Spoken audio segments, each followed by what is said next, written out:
Selamat pagi, Assalamualaikum warahmatullahi wabarakatuh. Untuk mata kuliah pemrograman framework, hari ini kita akan masuk ke bab keempat tentang application structure. Jadi seperti yang sudah kita ketahui, Y2 itu dia menganut pola desain MVC atau model view controller. Jadi model itu untuk merepresentasikan data, logika bisnis, serta aturan-aturan yang ada. Untuk view itu adalah representasi dari masukan atau keluaran ke dan dari model. Sedangkan controller itu dia akan menerima masukan, kemudian merubahnya menjadi perintah untuk mengakses model jika diperlukan dan menampilkan view. Nah, selain MVC, itu sebuah aplikasi Y2 itu juga memiliki entry script. Nah, ini rasanya semua aplikasi web itu dia pasti punya entry script atau script yang pertama kali diakses. Jadi entry script ini adalah PHP script yang bisa diakses secara langsung oleh pengguna. Dan mereka merupakan awal dari semua request ke aplikasi. Kemudian Y2 juga memiliki application. Jadi ini adalah objek yang dapat diakses secara global. Objek ini dia akan mengelola berbagai komponen dan mengkoordinasikan mereka untuk memenuhi request atau permintaan dari pengguna. Kemudian ada komponen dari aplikasi. Jadi objek aplikasi itu adalah sebuah objek. Nah, di dalam objek aplikasi itu ada komponen. Jadi ingat tentang OOP ya, Object Oriented Programming. Jadi di dalam Y itu ada objek application, atau ini adalah aplikasi di Y ya. Di dalamnya ada dia punya anak atau dia punya objek-objek lain yang berupa komponen. Jadi komponen dari aplikasi itu adalah objek yang tergabung dengan aplikasi. Yang objek ini dia bisa menyediakan layanan untuk memenuhi request. Nanti kita akan lihat ini apa saja. Kemudian ada juga modules. Jadi modules itu merupakan sebuah paket yang di dalamnya terdapat MVC secara komplit. Jadi misalkan kita mau membuat aplikasi Y yang kita bagi menjadi modul-modul. Jadi misalkan kita buat aplikasi yang sangat besar. Kemudian kita pengen bagi menjadi beberapa modul. Jadi ada modul untuk keuangan, modul untuk operasional, modul untuk marketing misalkan. Yaitu kita bisa buat aplikasinya itu tidak satu secara utuh, tapi dia dipisah-pisah menjadikan beberapa modul.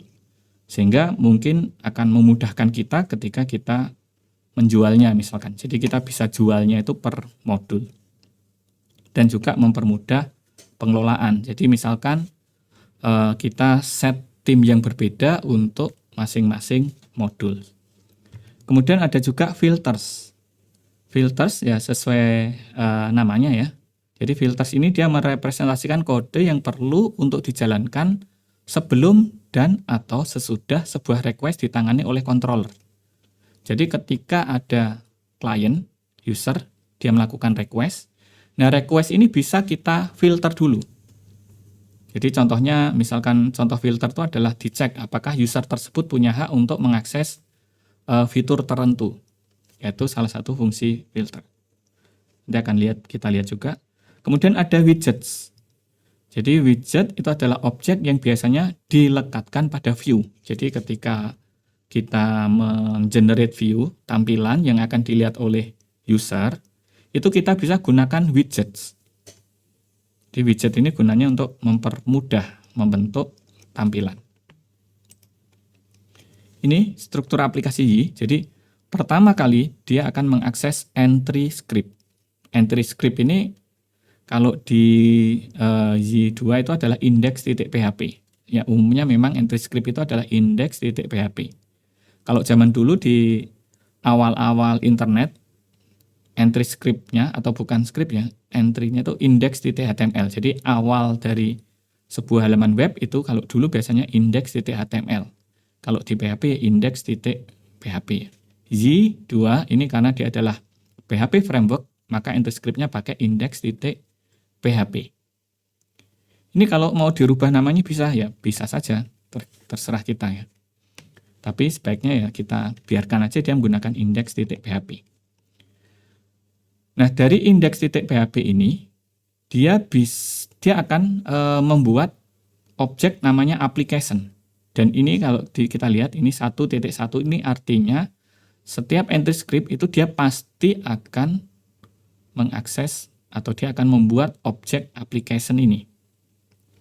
Nah, sebuah objek aplikasi itu bisa memiliki komponen. Nah, ini angkanya 0 itu artinya dia bisa tanpa application komponen sama sekali, bisa, atau bisa lebih. Ini 0 titik-titik itu artinya bisa 0, bisa tanpa application komponen, bisa memiliki banyak application komponen. Kemudian sebuah application juga bisa memiliki modul. Nah, modul ini juga sama, jadi bisa 0 artinya tidak memiliki modul atau memiliki beberapa modul sekaligus. Dan sebuah modul itu bisa juga terdiri dari modul yang lain. Kemudian dari application ini, dia akan memanggil controller. Ini 1.titik ini artinya satu aplikasi itu dia akan memanggil minimal satu controller. Tapi bisa lebih dia. Jadi langsung memanggil beberapa controller sekaligus juga memungkinkan. Nah, nanti untuk controller, ini dia bisa mengaktifkan filter jika diperlukan. Jadi misalkan controller ini dia mengakses fitur tertentu yang hanya beberapa user yang boleh mengaksesnya. Maka bisa kita terapkan filter access control untuk melihat apakah user tersebut authorized atau berhak untuk mengakses fitur tersebut atau tidak. Ini 0 titik-titik artinya ya boleh menggunakan filter, tidak pun juga nggak masalah. Kemudian sebuah controller itu bisa saja dia mengakses model. Jadi kalau dia terlibat dengan data gitu, ya dia akan mengakses model. Kalau tidak, ya bisa saja dia langsung merender view. Dan ini juga ke view ini hubungannya 0 titik-titik artinya kalau tidak diperlukan untuk menampilkan visualisasi, bisa saja controller ini dia tidak memanggil view. Kalau dia tidak mengakses data, dia mungkin tidak perlu mengakses model. Jadi controller ini harus ada, dan kalau dibutuhkan dia bisa mengakses model, mengakses view. Kalau tidak ya dia controller saja langsung mengembalikan respon juga memungkinkan. Ini sampai sini model dia bisa mengakses view juga. Kemudian di view, jadi sebuah view itu akan terbentuk dari widget 0 titik-titik artinya boleh dibentuk menggunakan widget, boleh beberapa widget sekaligus. Kalaupun tidak mau menggunakan widget juga boleh karena ini 0 ya.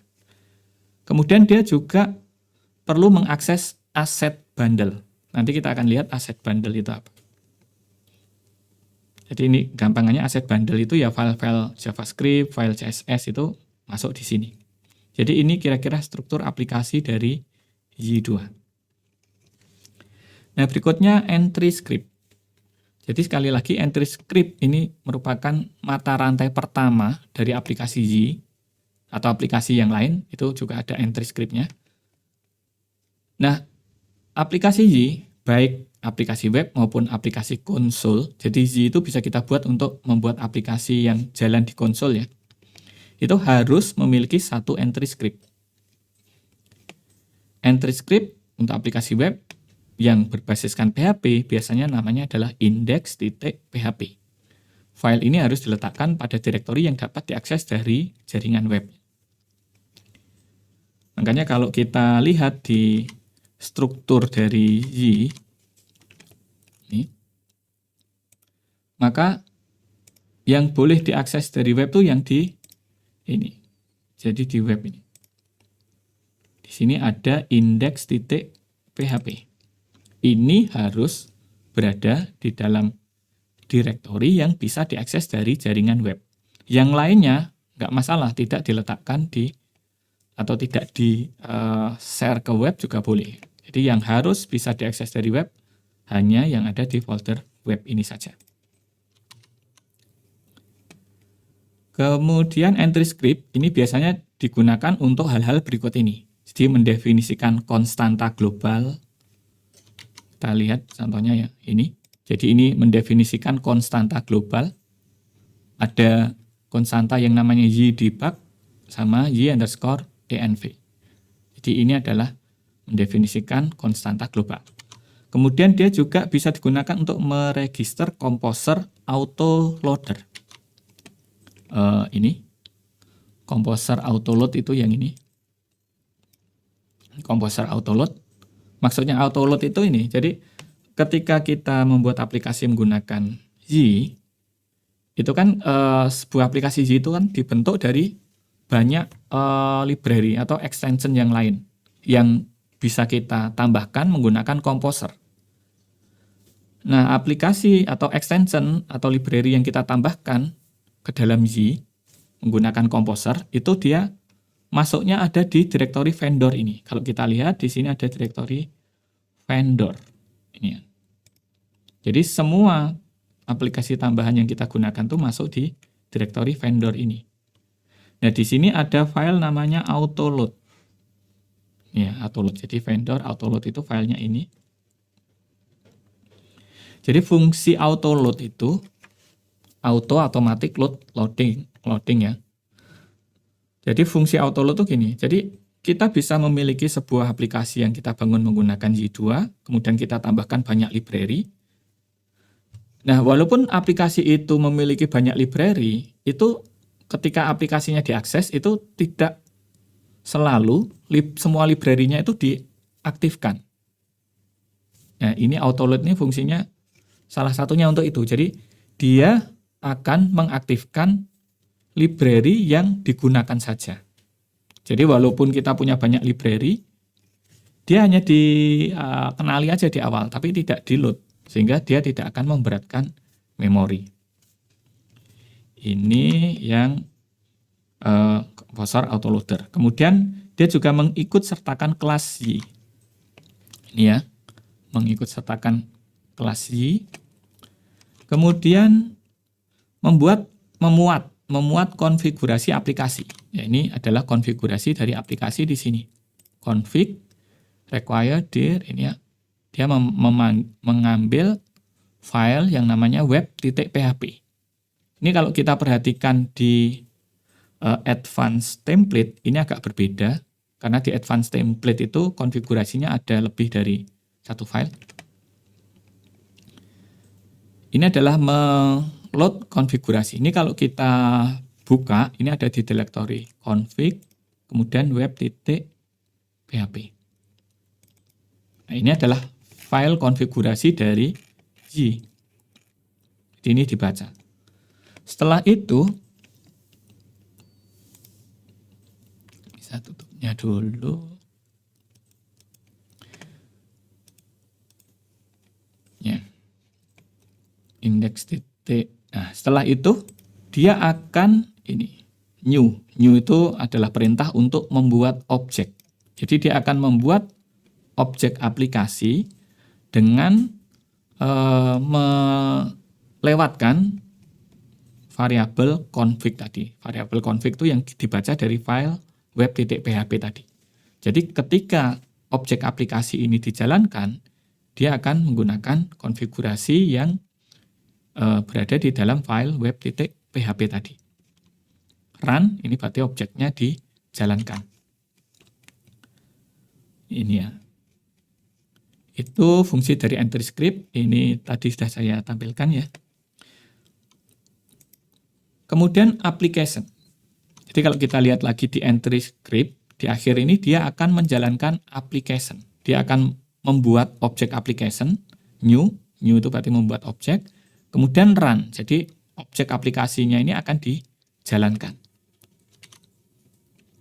Jadi application itu adalah objek yang mengelola keseluruhan struktur dan siklus hidup dari aplikasi Y2.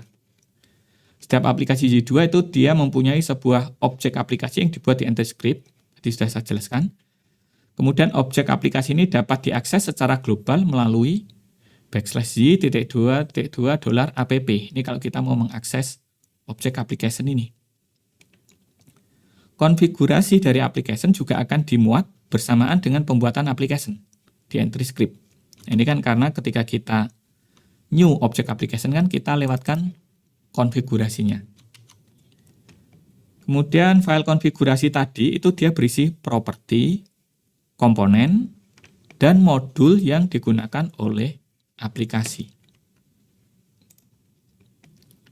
Sekarang kita akan masuk ke application property. Jadi sekali lagi ketika Y itu membuat objek aplikasi, di dalam objek aplikasi itu dia bisa memiliki properti, komponen, sama modul.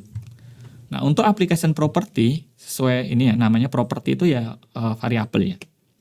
Jadi properti dari aplikasi Y dapat diakses melalui Y $2.2 $up, nama propertinya apa.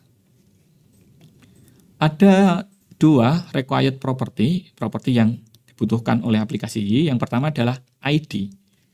Jadi ID ini ya digunakan untuk menyimpan ID dari aplikasi.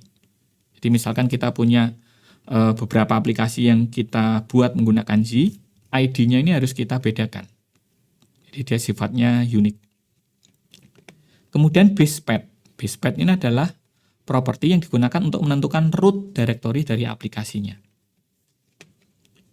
Kemudian ada beberapa properti lainnya yang cukup sering digunakan. Ada property name, ini digunakan untuk menyimpan nama dari aplikasi. Ada properti komponen, ini digunakan untuk menentukan komponen apa saja yang dapat digunakan oleh aplikasi. Kemudian ada modules. Modul ini di dalamnya ya tentunya kita bisa daftarkan modul apa yang akan digunakan oleh aplikasi kita. Kemudian ada default root. Default root ini adalah properti di mana isinya itu adalah routing default-nya. Routing default dari aplikasi kita. Kalau tidak kita sebutkan default root ini, maka otomatis dia akan mengakses ke site/index. Sekarang kita akan lihat terkait dengan application property ini. Dia ada di webnya. Dia ada di config web.php. Nah, ini kan ada config. Ini adalah property ini, ID basic. Ini kalau mau kita rubah ya my basic app. Base path ini dia di current directory ya. Bootstrap ini juga nama properti. Aliases ini adalah properti. Komponen ini adalah komponen yang digunakan. Jadi ini adalah daftar komponen yang bukan digunakan tapi yang bisa digunakan di aplikasi kita. Jadi semua yang disebutkan di sini itu dia belum tentu akan di-load. Jadi dia hanya akan di-load ketika dibutuhkan saja. Termasuk di dalamnya ada komponen DB. Komponen DB dia akan mengakses dari $DB. $DB itu apa? Dia adalah variabel yang merefer ke file db.php. Ini file db.php. Jadi di dalamnya itu dia ada informasi terkait akses ke database. Ini kemudian di sini modul tidak ada. Nah sekarang di sini juga ada kondisinya ini. If y_env_dev. Ini artinya jika aplikasi kita berada dalam mode development, maka ada konfigurasi tambahan di sini. Jadi untuk Bootstrap ditambahin debug, untuk modulsnya ditambahin modul debug ini, kemudian Bootstrapnya ditambahin lagi G dan seterusnya. Sekarang contoh untuk mengakses properti ya. Bisa save. Tadi yang disebutkan di sini ada properti name, ada properti ini sudah name sama default root. Nanti kita akan coba dua ini. Ya contoh mengakses properti itu bisa kita lihat di views, misalkan di ini ya di layout ini. main.php. Nah, di sini dia akan mengakses ini $app name. Ini brand label. Brand label itu kalau kita lihat di aplikasi kita itu ini. Ini ya, my application ini. Kalau kita mau merubah ini, ya kita tambahkan properti di file konfigurasinya ini ya. Kita tambahkan misalkan properti yang namanya name. Ini ID-nya saya ubah aja. Misalkan ID-nya saya ubah gini aja. Basic app. Kemudian untuk name-nya saya ganti aplikasi apa misalkan perpustakaan. Sekarang kalau kita load di sini, ini adalah munculnya adalah aplikasi perpustakaan.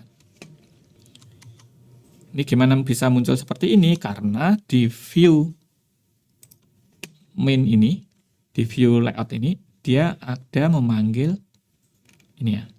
Jadi untuk brand labelnya, untuk di bagian navbar itu yang atas itu tadi ya. Untuk brand labelnya, dia memanggil dari $app name. Jadi dia akan menampilkan property name dari aplikasinya. Kemudian default root. Ini default root. Yang dimasuk default root itu adalah rute defaultnya. Jadi contohnya gini, saya memanggil aplikasi ya, /basic web. Ini adalah root aplikasi kita. Kalau di enter, ini kan dia nggak ada router, nggak ada routingnya ini. Ya kalau kita request dari user itu tidak menggunakan routing, maka otomatis dia akan memanggil rute defaultnya.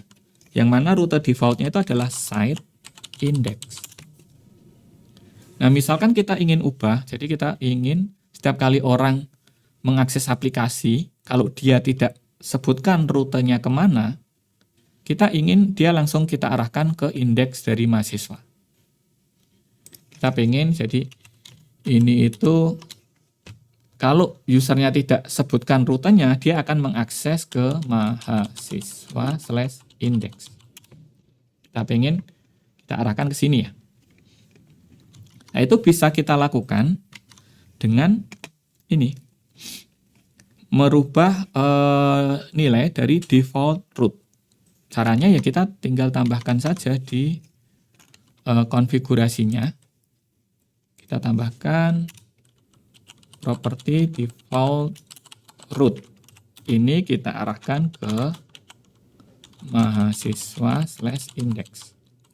Artinya dia akan default rootnya itu akan ke controller mahasiswa untuk action index. Save, saya coba buka baru localhost.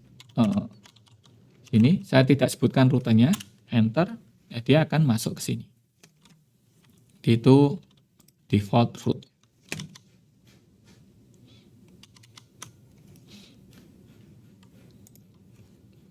Oke, kita lanjutkan berikutnya application component. Jadi sebuah aplikasi Y itu dibentuk dari beberapa komponen yang menyediakan layanan yang berbeda-beda. Sebagai contoh ada komponen URL manager. Jadi ini adalah komponen yang bertanggung jawab untuk menentukan rute dari sebuah request. Ada komponen DB, itu adalah komponen yang menyediakan layanan terkait dengan penggunaan database, dan lain sebagainya. Dan seperti yang saya sebutkan tadi, komponen dari aplikasi ini akan di-create, akan dibuat, yang nantinya akan menggunakan space di memori, itu hanya ketika komponen tersebut digunakan untuk pertama kali. Kalau komponen itu kita sebutkan di konfigurasi sini, ini kan komponen kan dari sini ya, sampai sini. Kita sebutkan di sini, tapi dia tidak digunakan, ya dia tidak akan di-create, dia tidak akan menggunakan space di memori. Ini adalah beberapa komponen inti dari aplikasi Y. DB ini untuk mengelola hubungan dengan database. Kalau aplikasi kita tidak terhubung dengan database, ya komponen ini tidak akan di-create. Ada error handler, ini untuk menangani error. Ada komponen user, ini terkait dengan autentikasi user, dan banyak komponen yang lain. Nah, berikutnya kita masuk ke arsitektur MVC. MVC kan model view controller. Kita masuk ke yang controllers dulu.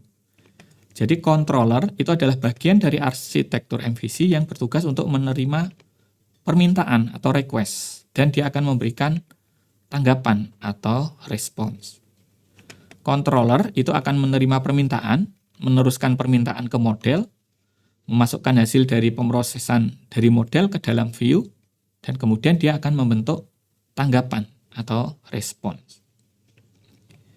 Nama file PHP dari sebuah controller itu formatnya seperti ini ya. Controller ID, controller.php. Contohnya misalkan kita punya file jurusan controller.php. Ini artinya dia adalah controller dengan ID jurusan. Itu controller. Kemudian di dalam controller itu ada action. Jadi contohnya di sini kita punya controller mahasiswa controller. Nah, di dalamnya itu ada beberapa action ini. Action index, action view, action create, dan seterusnya. Jadi di dalam sebuah controller itu terdapat satu atau beberapa action. Action ID itu merupakan kata unik yang digunakan untuk membedakan action satu dengan action yang lain di dalam satu controller yang sama. Action ID itu dituliskan dalam format action, kemudian action ID-nya apa? Contohnya action create, ini artinya dia adalah action dengan nama create. Nah, kalau user itu pengen meng-request action create dari controller jurusan misalkan, maka dia menuliskannya seperti ini. Root-nya adalah jurusan/create. Jadi cara mengakses sebuah action dari controller itu adalah formatnya adalah controller ID-nya /action ID.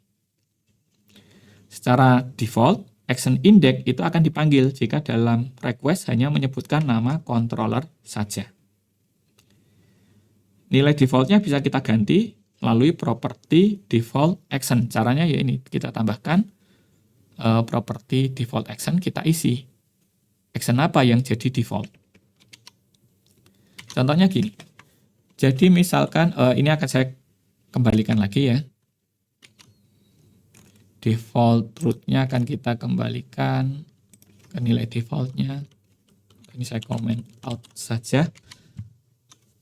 Jadi dia akan ke sini lagi. Nah, kalau kita tentukan rutenya seperti ini, mahasiswa create, maka dia akan mengakses controller mahasiswa action create. Kalau di routingnya ini kita hanya tuliskan nama controllernya saja, maka secara default dia akan memanggil action index. Kalau kita ingin ubah behavior ini ya, tingkah laku tersebut mau kita ubah, kita bisa buka file controllernya, kemudian kita bisa tambahkan satu property atau variabel yang namanya default action. Kita isi dengan nilai nama action yang mau dipanggil, misalkan create. Sehingga ketika user itu melakukan request dan dia tidak sebutkan action apa yang dipanggil untuk controller mahasiswa ini, maka dia akan memanggil memanggil action create. Kenapa? Karena default action-nya sekarang kita set ke create. Kalau ini tidak ada default-nya, default action itu akan mengarah ke index. Jadi kalau tidak ada, dia akan mengarah ke index. Jadi itu terkait dengan action. Nah, kemudian best practice-nya atau langkah terbaik terkait dengan controller. Jadi di dalam aplikasi yang didesain dengan baik, sebuah controller itu biasanya berukuran sangat kecil. Dan untuk setiap action itu hanya berisi beberapa baris code saja. Dan secara garis besar dapat disimpulkan bahwa controller itu dia dapat mengakses data permintaan atau request seperti HTTP headers, cookies, request parameter, dan sebagainya. Kemudian kalau diperlukan dia bisa memanggil metode dari models atau dari komponen lain. Kemudian dia bisa menggunakan views untuk membentuk response. Dan seharusnya dia tidak memproses data permintaan. Jadi pemrosesan data permintaan itu harusnya dilakukan di dalam model. Kemudian seharusnya tidak mengikut sertakan kode HTML. Karena kode HTML itu lebih baik diletakkan pada views. Contohnya kita lihat di controller mahasiswa. Ini contohnya ini. Jadi dia setiap action itu hanya ada beberapa baris saja. Dan dia bisa mengakses model. Contohnya ini kan dia mengakses model. Contoh yang lain, action create. Nah ini. Dia mengakses request. Ini kan mengakses request. Dia mengakses request. Jadi ini artinya jika request-nya itu bentuknya adalah post dan modelnya bisa di-save, maka dia akan meredirect ke sini. Ini salah satu contoh saja. Berikutnya models. Jadi model adalah bagian dari arsitektur MVC, kita semua sudah tahu. Model adalah objek yang digunakan untuk merepresentasikan data, aturan-aturan, dan logika bisnis. Model itu dapat dihubungkan dengan tabel di dalam sebuah database ataupun berdiri sendiri. Kita coba lihat di sini model kita ini ada models, ada mahasiswa. Jadi kalau di dalam model itu ada ini public static function table name. Jadi ada function tabel name ini. Di dalamnya ada return nama tabelnya. Berarti artinya ini adalah model yang terhubung dengan database. Dengan sebuah tabel di dalam database. Nah, model itu sebenarnya tidak harus terhubung dengan database. Bisa saja model itu berdiri sendiri. Contohnya model ini contact form ini.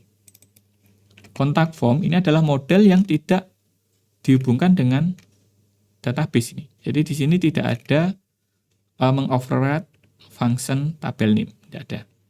Jadi ini adalah model yang dia berdiri sendiri. Tapi fungsinya sama, dia digunakan untuk menentukan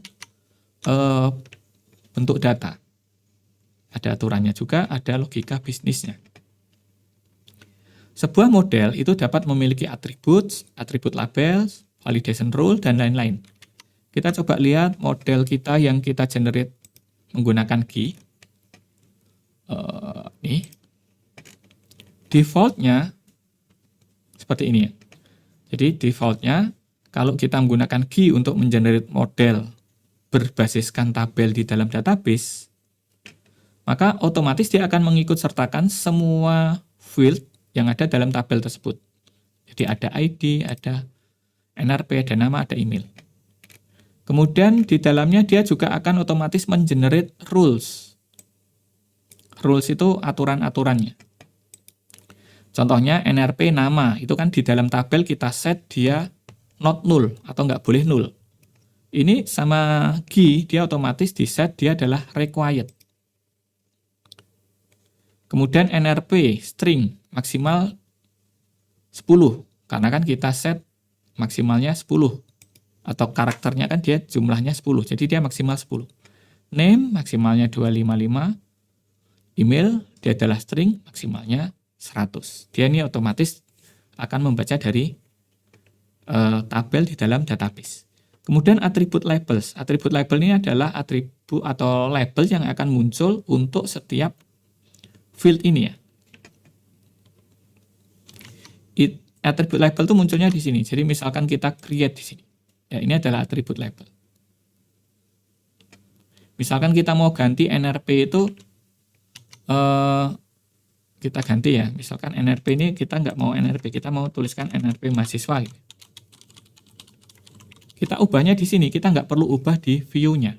Kita ubah di sini, kita refresh, ya dia akan otomatis menampilkan NRP mahasiswa. Nah sekarang rules, kita balik ke rules, maksudnya required itu adalah seperti ini.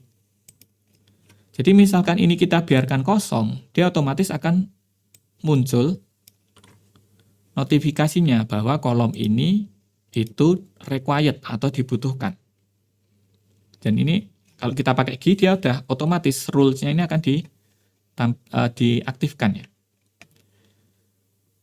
Kalau rule ini tidak diaktifkan, jadi misalkan gini ya.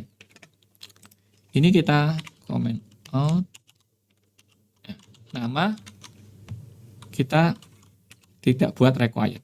Ini ketika kita ini, dia nggak ada muncul notifikasi error. Yang ini ya. Jadi dia tidak akan muncul notifikasi error. Karena ini kita, required-nya kita hilangkan. Kekurangannya apa? Ya kekurangannya ya ketika ini kita kirim nanti akan error karena database-nya itu ini saya lupa database-nya ini dia harusnya data ini nggak boleh masuk ke dalam database karena NRP kan nggak boleh null ya. Ini sekarang kita coba lihat ya, kita cek di database-nya apa yang tersimpan di sana.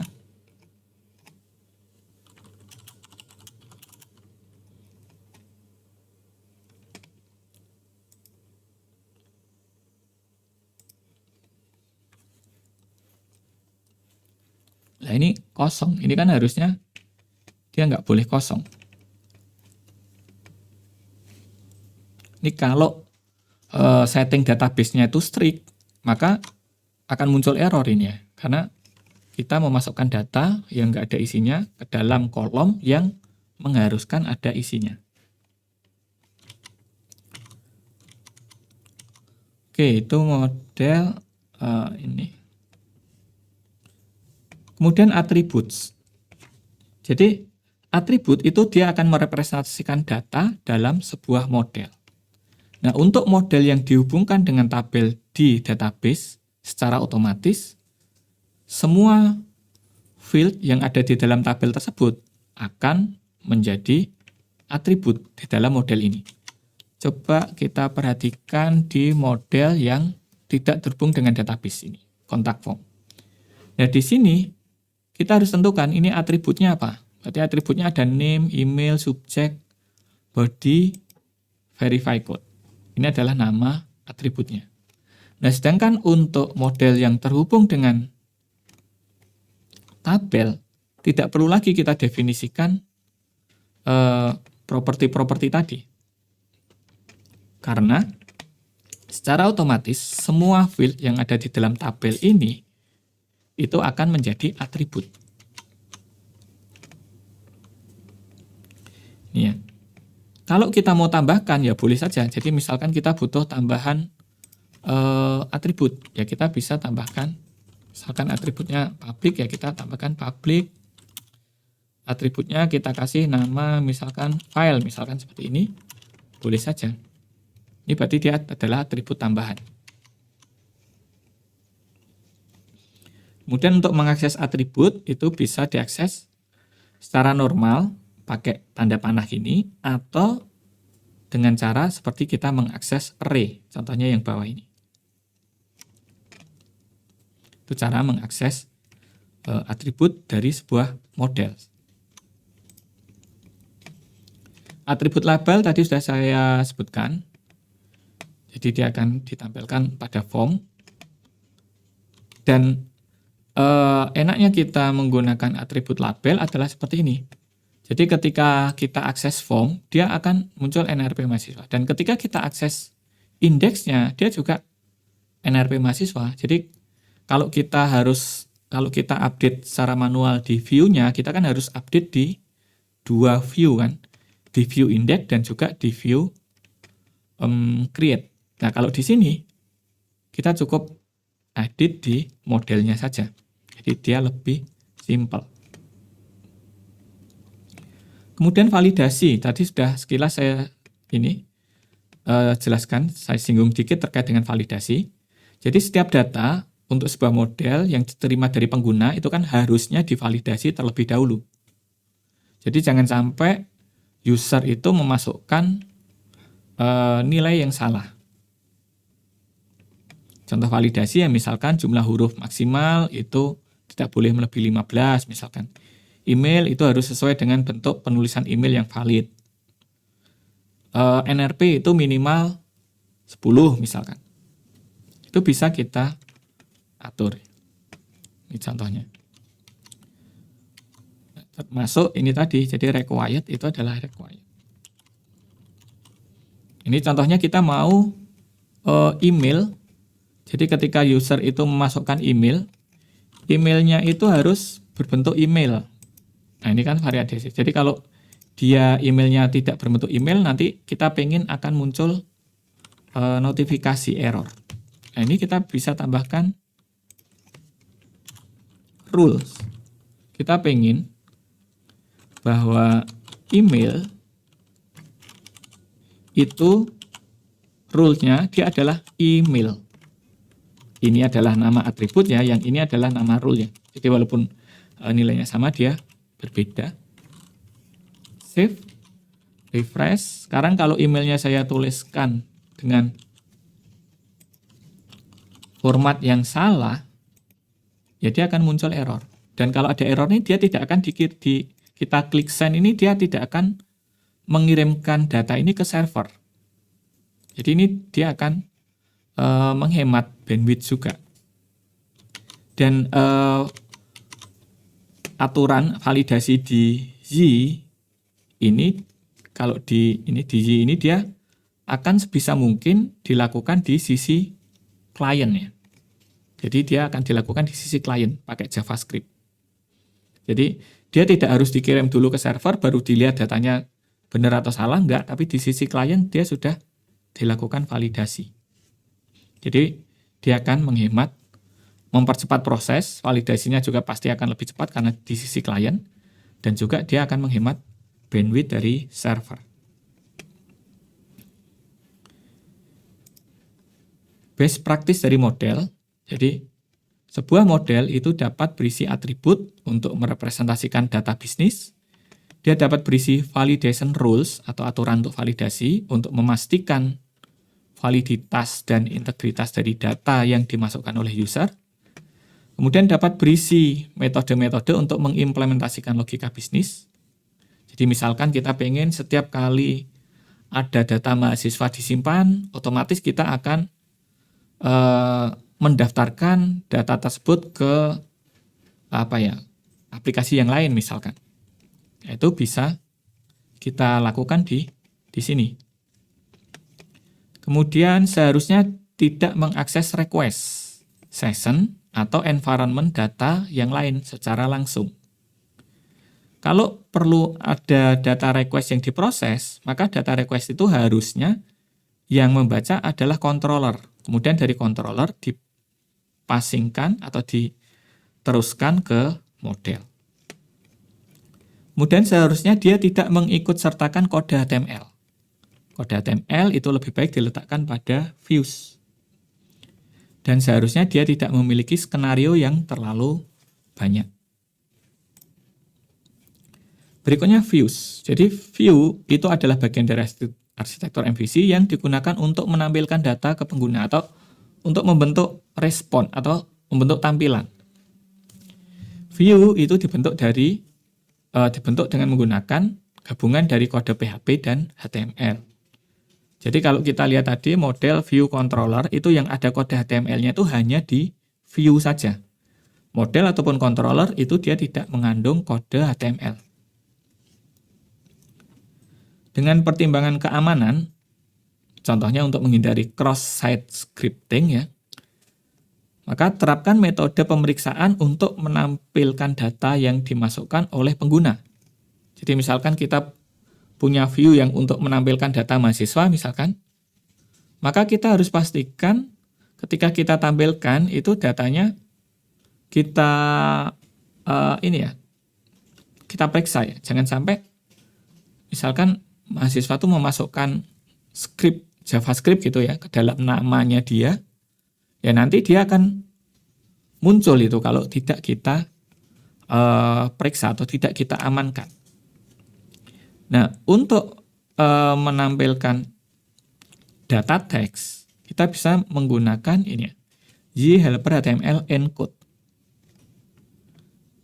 Kalau untuk data HTML, kita bisa menggunakan HTML Purifier. Kita coba lihat di ini, view untuk mahasiswa. Ini view. Nah, di sini contoh yang menggunakan mana ya? Nah, ini kalau kita menampilkannya menggunakan widget, dia otomatis akan diamankan. Jadi kalaupun di dalam nama itu mengandung script gitu, dia tidak akan dijalankan scriptnya. Contohnya ini kita akan masukkan data mahasiswa, ini namanya misalkan Jono, kemudian dia tuliskan script.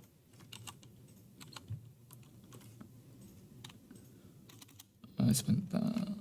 Ini ya misalnya Jono.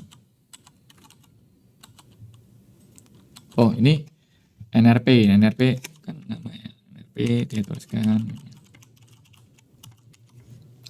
nama Jono.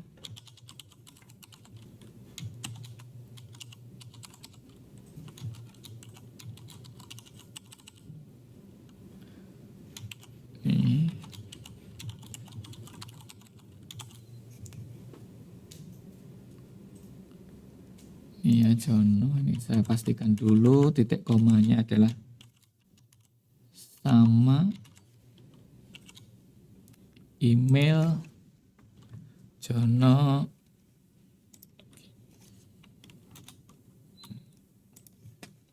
Saya save.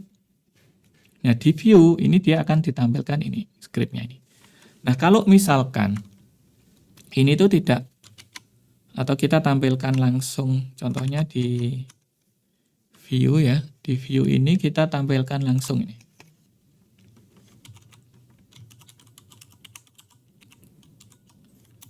Dua, ini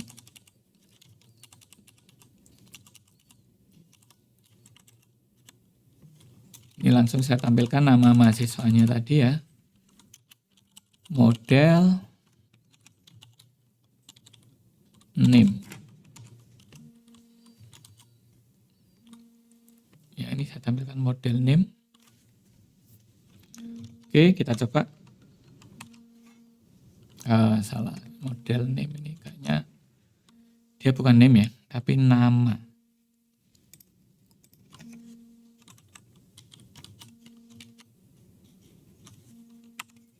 Nah, ini scriptnya dia jalan ini. Jadi ketika dia nampilkan Jono ini, karena setelahnya itu ada script, maka dia akan dijalankan. Itu yang disebut sebagai cross-site scripting. Nah, ini kalau cuma alert gini mungkin tidak berbahaya ya. Dan juga kalau satu gini mungkin tidak terlalu mengganggu. Tapi bayangkan kalau si user ini tadi ketika dia nuliskan script ini, dia tambahkan looping. Do, while, true gitu. Jadi dia akan looping, alertnya itu akan di looping terus sampai ya dia nggak berhenti-berhenti. Atau dia bikin script yang membuat browsernya hang misalkan. Ya bisa saja. Nah, untuk menghindari hal seperti itu, maka aturan dasarnya itu setiap kali kita mau menampilkan data yang mana datanya itu diambil dari input dari user, itu harus selalu aturan dasarnya jangan dipercaya. Jadi untuk mengamankan itu kita bisa gunakan HTML encode. HTML encode-nya. Jadi ketika kita tampilkan nama ini kita masukkan ke dalam HTML encode. HTML encode itu ini ya. Jadi dia use helper HTML ini ya. Save. Sekarang kita akan lihat apa yang terjadi. Kita refresh. Ya, dia akan tampilkan ini scriptnya. Jadi dia tidak akan dijalankan. Ini yang disebut sebagai cross-site scripting. Jadi pastikan di dalam view ini kalau kita mau menampilkan sesuatu data yang didapat dari pengguna, kalau datanya itu hasil pemrosesan di dalam program kita mungkin relatif lebih aman ya, karena kita sendiri yang mengatur Nah, kalau datanya itu diambil dari input yang dimasukkan oleh user, maka untuk amannya kita bisa gunakan metode ini ya, encode. View itu dapat di-render atau dipanggil dari controller. Kalau kita lihat di controller, ini di dalam view ini ya, di dalam action ini misalkan action create, ini kan dia ada render create. Ini artinya dia akan merender view yang namanya create. View create ini di mana? Ya dia, kalau kita generiknya pakai G, dia pasti ada di dalam folder view, kemudian nama, kemudian di dalam folder nama controllernya, di dalamnya yang create. Jadi kalau kita mau mendebug atau kita mau menelusuri, itu mudah, jelas. Jadi dia pasti di sini yang akan di render atau akan dipanggil tadi. Nah, render dari controller itu ada beberapa metode sebenarnya. Jadi bisa render saja. Jadi kalau render saja itu dia memanggil view dan menerapkan layout. Defaultnya dia akan render ini. Layout itu nanti kita akan bahas setelah ini. Selain itu dia bisa render parsial. Kalau render parsial itu dia akan panggil view-nya saja tanpa memanggil layout. Ada render ajak, itu memanggil view tanpa layout dengan mengikut sertakan semua JavaScript dan CSS. Ini biasa digunakan untuk merespon request Ajax. Kemudian render file dan render content. Dua metode ini relatif jarang digunakan. Nah, beberapa views yang dirender dari sebuah controller yang sama itu harus diletakkan di dalam sebuah directory yang sama pula. Seperti yang saya jelaskan tadi. Jadi, semua view yang dirender dari controller mahasiswa itu harus diletakkan di dalam folder mahasiswa yang ada di dalam folder views. Itu aturannya seperti itu. Nah, berikutnya adalah layout. Jadi, di dalam directory views, ini ya, di dalam directory views ini, selain view-view untuk controller yang kita buat. Jadi kita punya dua controller kan, site sama mahasiswa. Di sini ada site sama mahasiswa. Ada juga satu folder namanya layout. Nah, ini adalah view khusus di mana di dalamnya ada satu file main.php ini. Jadi ini adalah view spesial. Di dalam layoutnya adalah view spesial yang digunakan untuk menampilkan bagian yang sama untuk semua atau beberapa view yang ada dalam aplikasi. Jadi contoh bagian yang sama kan seperti menu. Menu itu kan sama semua ya. Jadi kalau kita perhatikan di sini, misalkan kita lihat di view mahasiswa ini, index ini dia tidak menampilkan menu di sini. Update dia tidak ada menu di sini. Dia hanya tampilkan isinya saja. Kenapa kok menu muncul? Karena kita panggilnya itu pakai render. Nah, kalau kita panggil pakai render, itu dia otomatis akan merender layout ini. Main.php ini otomatis akan dirender, sehingga ya muncul menunya di atas. Di layout ini dia adalah view spesial yang dia akan selalu ditampilkan jika kita merender. Sekarang kita akan coba misalkan index.php ini ya, indeks ini, atau bukan yang indeks saja ini ya, kita akan render parsial. Kita coba akan lihat apa bedanya. Jadi yang di indeks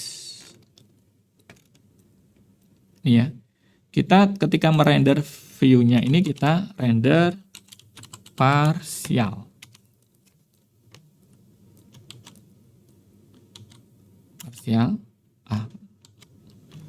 Parsial gini.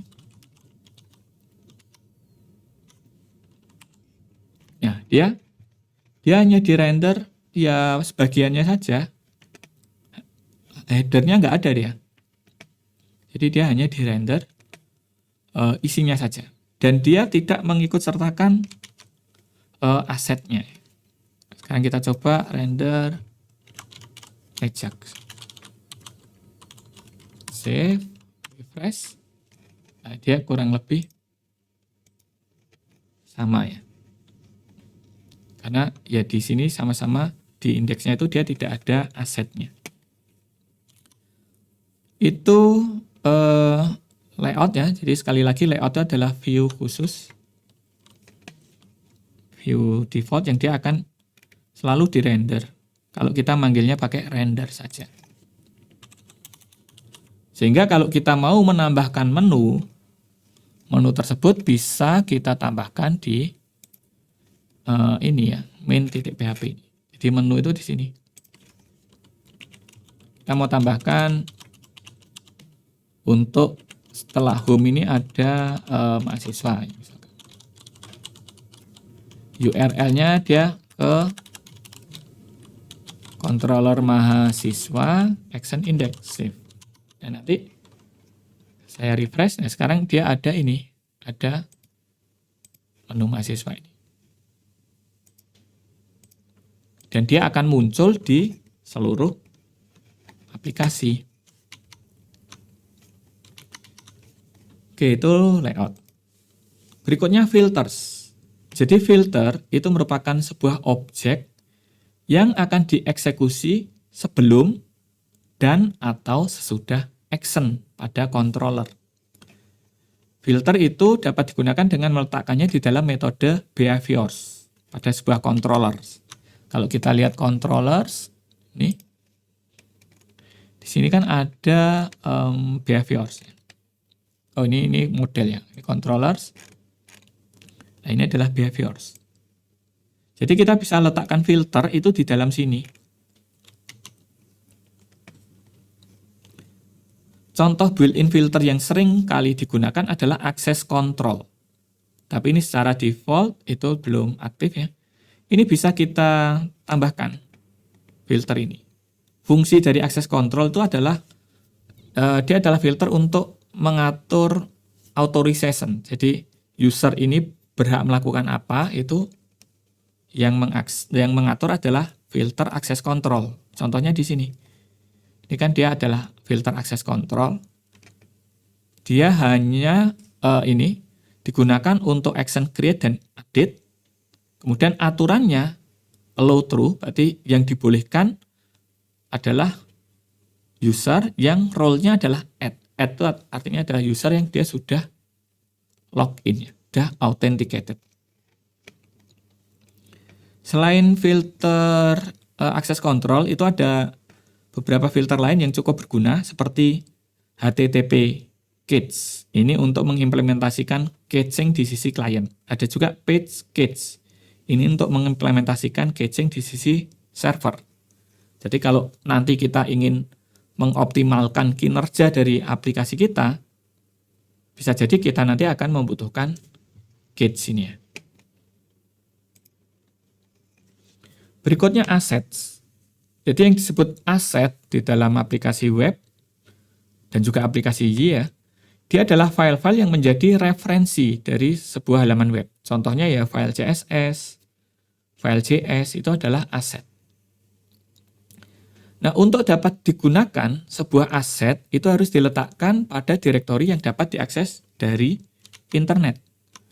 Kalau di aplikasi Y yang basic ini, basic template, dia harus diletakkan di folder web ini. Kemudian di dalam aset. Harus diletakkan di sini.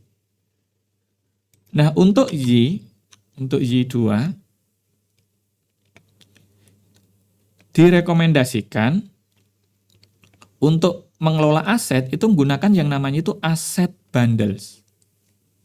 Jadi misalkan aplikasi kita butuh file CSS atau JS, maka file ini tuh tidak di-include-kan secara langsung di dalam view. Jadi kalau kita lihat di view-view kita, ini ya contoh view-nya. Ini dia tidak ada mengikut sertakan file CSS, file JS itu nggak ada di sini.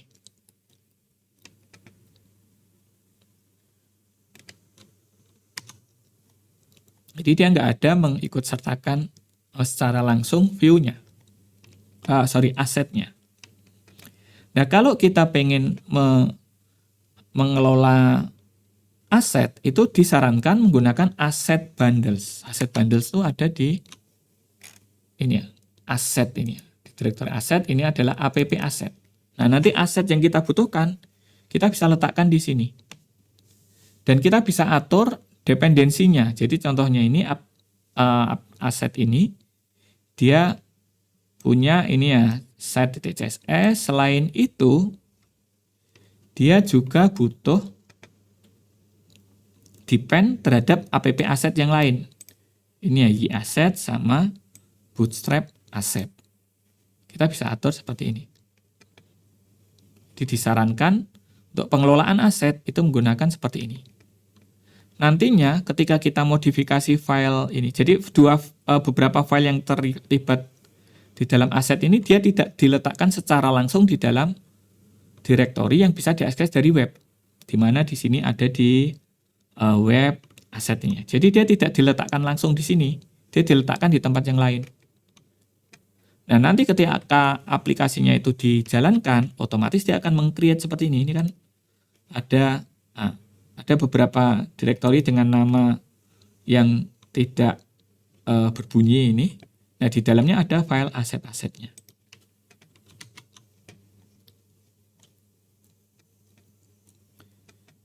Dan dia juga ini ya, otomatis di-copy ke sana. Kalau ada perubahan juga otomatis akan diupdate. Kemudian widget. Jadi di dalam Y itu dia banyak menggunakan widget. Contoh widget itu ya seperti ini. Kalau mahasiswa ini kan ada ini widget ini. Jadi untuk membentuk tabel ini dia menggunakan widget. Jadi kalau kita lihat ini kan berarti dia mahasiswa index ya. Controller mahasiswa, action index. Berarti dia akan merender view index ya. Kita lihat lagi ini. Di sini dia tidak, jadi di sini kan ada tabel. Tapi di dalam view mahasiswa itu dia tidak definisikan sebuah tabel, tapi dia menggunakan widget namanya grid view. Nah, ini widget. Dia lebih simple cara penggunaannya. Dan widget itu bisa saja dia punya aset bundle sendiri. Kita coba cek home, ini ya, kita lihat kita inspect ya, kita lihat